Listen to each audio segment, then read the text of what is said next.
হরে কৃষ্ণ। আজ 23শে জ্যৈষ্ঠ 1432 ও 7ই জুন 2025 শনিবার নির্জলা একাদশী। এই নির্জলা একাদশীর দিনে আমি ভাগবতম পাঠ করছি।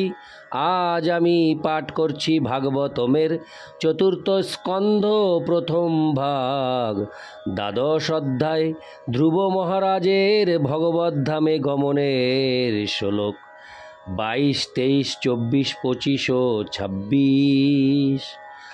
নারায়ণ হে নারায়ণ, ভবভয় হরণম নারায়ণ। শ্লোক 22। তং কৃষ্ণ পদাভিনিবিষ্ট চেতসং বদ্ধাঞ্জলিং প্রশ্রয় নম্র কন্ধরম সুনন্দো নন্দাবুপসৃত সস্মিতং প্রত্যুচতু পুষ্করনাভো সম্ভতৌ। অনুবাদ: ধ্রুব মহারাজ সর্বদাই ভগবান শ্রীকৃষ্ণের শ্রীপাদপদ্মের চিন্তায় মগ্ন থাকতেন। তার হৃদয় সম্পূর্ণরূপে কৃষ্ণময় ছিল। যখন নন্দ এবং সুনন্দ নামক ভগবানের দুই অন্তরঙ্গ পার্ষদ সহাস্য বদনে তার কাছে এসেছিলেন, তখন ধ্রুব মহারাজ হাত জোড় করে উঠে দাঁড়িয়ে বিনীতভাবে তার মস্তক অবনত করেছিলেন। তখন হরে কৃষ্ণ, তারা তখন তাকে সম্বোধন করে বলেছিলেন। তাৎপর্য: এই শ্লোকে পুষ্করনাভ সম্ভতৌ শব্দটি তাৎপর্যপূর্ণ। কৃষ্ণ বা বিষ্ণু তার কমল সদৃশ নয়ন, কমল সদৃশ নাভি, কমল সদৃশ পদ এবং কমল সদৃশ হস্তের জন্য বিখ্যাত। এখানে তাকে পুষ্কর নাভ বলা হয়েছে, যার অর্থ হচ্ছে ভগবানের নাভি কমলের মতো। এবং সম্মতৌ মানে হচ্ছে দুইজন অতি বিশ্বস্ত সেবক।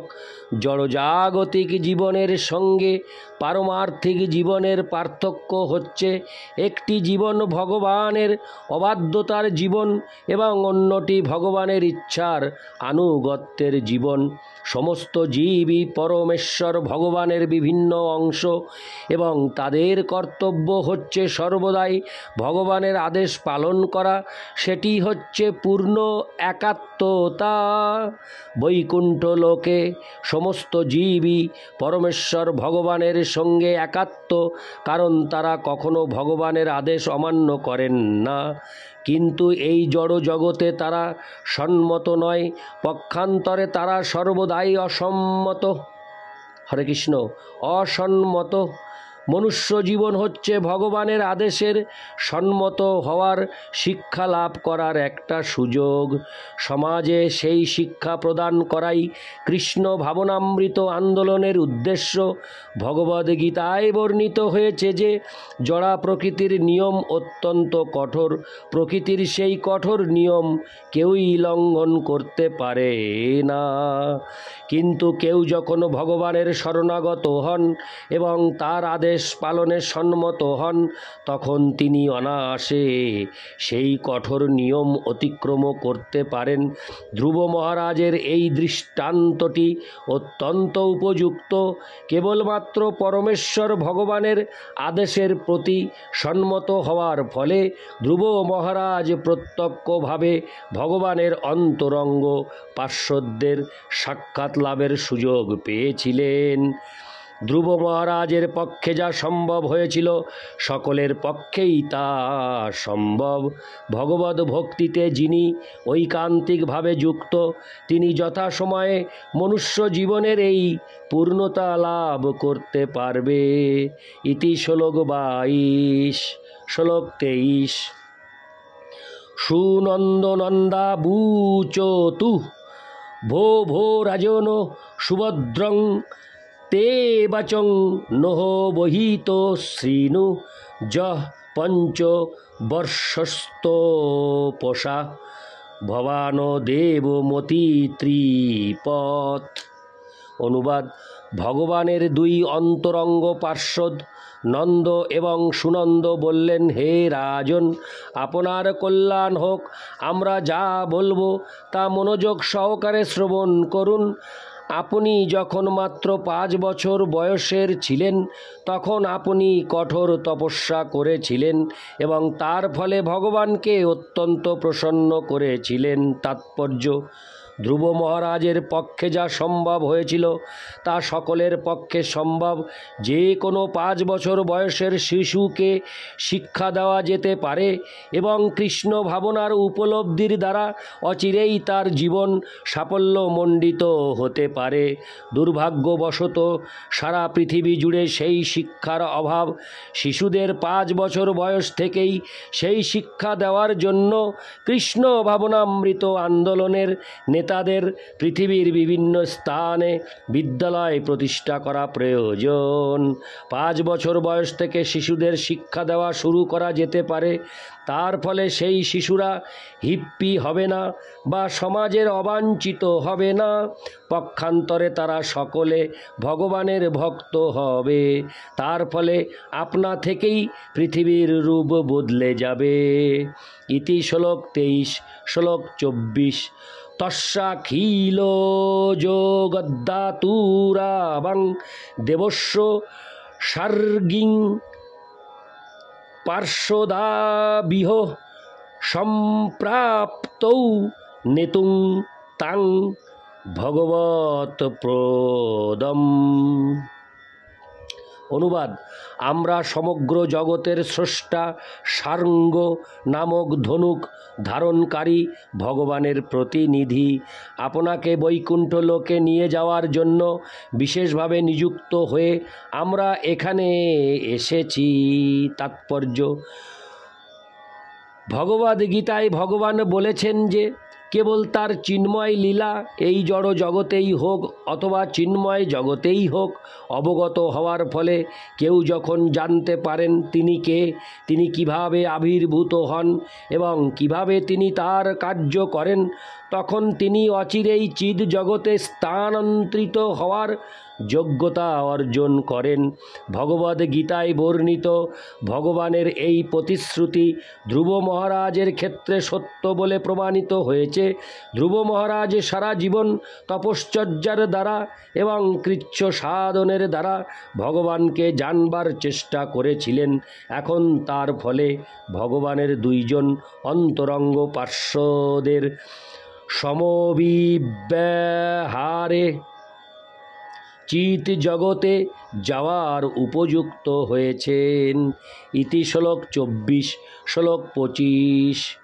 সুদুর্জয়ং বিষ্ণু পদং জিতং তয়া যৎ সুরয়োঃ প্রাপ্য বিচক্ষতে পরম আতিষ্ঠ তচ্চন্দ্র দিবাকরাদয় গ্রহর্ক্ষতারা পরিযন্তি দক্ষিণম।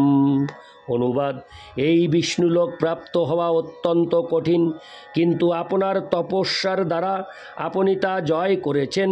মহান ঋষিগণ এবং দেবতাগণও সেই পদ প্রাপ্ত হন না। সেই পরম ধাম বিষ্ণুলোক কেবল দর্শন করার জন্য সূর্য, চন্দ্র এবং অন্যান্য সমস্ত গ্রহ নক্ষত্র ওই স্থানকে নিরন্তর প্রদক্ষিণ করে। আপনি আসুন, সেখানে যাওয়ার জন্য আমরা আপনাকে স্বাগত জানাচ্ছি। তাৎপর্য: এই জড় জগতেও তথাকথিত বৈজ্ঞানিক, দার্শনিক এবং মনোধর্মী জ্ঞানীরা চিদাকাশে লীন হয়ে যাওয়ার চেষ্টা করে, কিন্তু তারা কখনো সেখানে যেতে পারে না। কিন্তু ভগবদ ভক্তি সম্পাদনের দ্বারা ভগবদ ভক্ত কেবল চিদ জগৎ সম্বন্ধে অবগতই হন না, তিনি বাস্তবিক পক্ষে সেখানে নিত্য আনন্দময় এবং জ্ঞানময় জীবনযাপন করেন।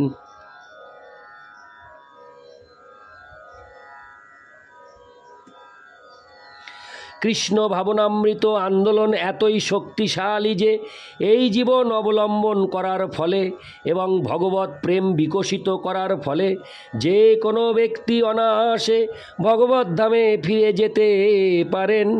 এখানে তার একটি ব্যবহারিক দৃষ্টান্ত হচ্ছেন ধ্রুব মহারাজ।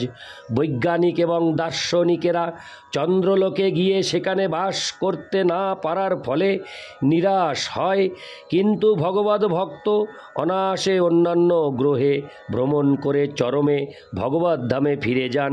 ভগবৎ ভক্তদের অন্য কোনো গ্রহ দর্শন করার আগ্রহ থাকে না, কিন্তু ভগবৎ ধামে যাওয়ার সময় তারা সেই সমস্ত লোকগুলি দর্শন করেন। ঠিক যেমন ট্রেনে চড়ে দূর দেশে যাওয়ার সময় ছোট ছোট স্টেশনগুলি চোখে পড়ে। ইতি শ্লোক 25। শ্লোক 26। অনাস্তিতং তে পিতৃভীরন্নৈরপঙ্গ কর্হিচিৎ আতিষ্ঠ জগতাং বন্দং তদ্বিষ্ণু পরমং পদম। অনুবাদ: হে মহারাজ ধ্রুব, আপনার পূর্বপুরুষেরা অথবা অন্য কেউ সেই চিন্ময় লোক কখনো প্রাপ্ত হননি। সেই স্থান বিষ্ণুলোক নামে পরিচিত সর্বোচ্চ পদ, যেখানে শ্রী বিষ্ণু স্বয়ং বাস করেন। এই ব্রহ্মাণ্ডের সমস্ত গ্রহলোকের অধিবাসীদের দ্বারা তা পূজিত হয়। দয়া করে আপনি আমাদের সঙ্গে আসুন এবং সেখানে নিত্যকাল বাস করুন। তাৎপর্য: ধ্রুব মহারাজ যখন তপস্যা করতে গিয়েছিলেন তখন তিনি তার প্রপিতামহেরও স্বপ্নের অতীত পদ প্রাপ্ত হওয়ার জন্য দৃঢ় প্রতিজ্ঞ হয়েছিলেন। তার পিতা ছিলেন উত্থানপাদ, তার পিতামহ ছিলেন মনু এবং তার প্রপিতামহ ছিলেন ব্রহ্মা। সুতরাং ধ্রুব মহারাজ এমন একটি রাজ্য চেয়েছিলেন যা ব্রহ্মার পদেরও ঊর্ধ্বে, এবং তিনি নারদ মুনিকে অনুরোধ করেছিলেন সেই পদ প্রাপ্ত হওয়ার সুযোগ তাকে দিতে। বিষ্ণু পার্ষদেরা তাকে মনে করিয়ে দিয়েছিলেন যে সেই বিষ্ণুলোক যেখানে ভগবান শ্রীবিষ্ণু বাস করেন তা কেবল তার পূর্বপুরুষেরাই নন, এই ব্রহ্মাণ্ডের কেউই লাভ করতে পারেননি। তার কারণ হচ্ছে এই জড় জগতের সকলেই হয় কর্মী, নয় জ্ঞানী অথবা যোগী। শুদ্ধ ভক্ত প্রায় নেই বললেই চলে। বিষ্ণুলোক নামক চিন্ময় ধাম বিশেষ করে ভক্তদের জন্যই, কর্মী, জ্ঞানী অথবা যোগীদের জন্য নয়। মহান ঋষি এবং দেবতারা ব্রহ্মলোকেও প্রায় যেতে পারে না, এবং ভগবদ্ গীতায় উল্লেখ করা হয়েছে যে ব্রহ্মলোক শাশ্বত স্থান নয়। ব্রহ্মার আয়ু এত দীর্ঘ যে তার জীবনের একদিনেরও আয়ু হিসাব করা অত্যন্ত কঠিন। তবুও অন্য সমস্ত লোকের অধিবাসীদের মতো ব্রহ্মারও মৃত্যু হয়। ভগবদ্ গীতায় 8:16 বলা হয়েছে, ব্রহ্ম ভুবনাল্লোকা পুনরাবর্তিন অর্জুন। যারা বিষ্ণুলোকে যান তারা ছাড়া সকলেরই জীবন জন্ম, মৃত্যু, জরা এবং ব্যাধির অধীন। ভগবান বলেছেন, যদ গত্যা ন নিবর্তন্তে তদ্ধাম পরমং মম। আমার সেই পরম ধামে একবার গেলে সেখান থেকে আর ফিরে আসতে হয় না। ভগবদ্গীতা 15:6। ধ্রুব মহারাজকে মনে করিয়ে দেওয়া হয়েছিল, আপনি আমাদের সঙ্গে সেই লোকে যাচ্ছেন যেখান থেকে আর এই জগতে ফিরে আসতে হয় না। জড় বৈজ্ঞানিকেরা চন্দ্র এবং অন্যান্য গ্রহে যাওয়ার চেষ্টা করছে, কিন্তু সর্বোচ্চ লোক ব্রহ্মলোকে যাওয়ার কথা তারা কল্পনাও করতে পারে না, কারণ সেই লোক তাদের কল্পনারও অতীত। জড়জাগতিক হিসাবে কেউ যদি আলোকের গতিতেও ভ্রমণ করে তাহলে সর্বোচ্চ লোকে পৌঁছাতে তার 40,000 আলোকবর্ষ লাগবে। যান্ত্রিক উপায়ে এই ব্রহ্মাণ্ডের সর্বোচ্চ লোকে যাওয়া আমাদের পক্ষে অসম্ভব, কিন্তু ভক্তিযোগের দ্বারা যা ধ্রুব মহারাজ অনুষ্ঠান করেছিলেন, কেবল এই ব্রহ্মাণ্ডের অন্তর্ভুক্ত গ্রহলোকগুলিতেই নয়, এই ব্রহ্মাণ্ডেরও অতীত বিষ্ণু লোকে যাওয়া যায়। অন্য লোকে সুগম যাত্রা, easy journey to other planets. Hare Krishna. Easy journey to other planets নামক একটি পুস্তিকায় আমরা তার রূপরেখা প্রস্তুত করেছি। ইতি শ্লোক 26। নারায়ণ হে নারায়ণ, ভবভয়হরণম নারায়ণ। হরে কৃষ্ণ।